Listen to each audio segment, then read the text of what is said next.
তো হ্যালো বন্ধুরা, আমি রাপ্পি রয়। আর আজকে আমি আমাদের এইখানে বেতকান্দির বাঙ্গার পাড়ে একটা ছোট্ট একটা ভিডিও শেয়ার করলাম, যাতে আমাদের এই জায়গাটার একটু কাজ কাম হয়।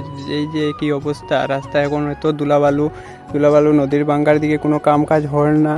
আর দেখতে পাচ্ছ কয়েকদিন পরেই বৃষ্টি চলে আসবে, বৃষ্টি আসার পরেই দেখবেন শুধু সবাই আসবে যাবে, কিন্তু কোনো কাজ হবে না।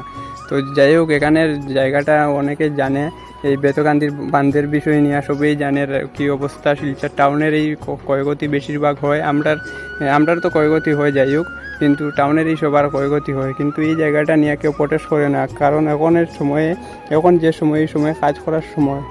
কিন্তু এই জায়গার যেই অবস্থা, কয়েকদিন পরে দেখবে কি অবস্থা। গাড়ি চলাচলের অবস্থা খুবই খারাপ হয়, খুব খারাপ এই জায়গার পরিস্থিতিটা।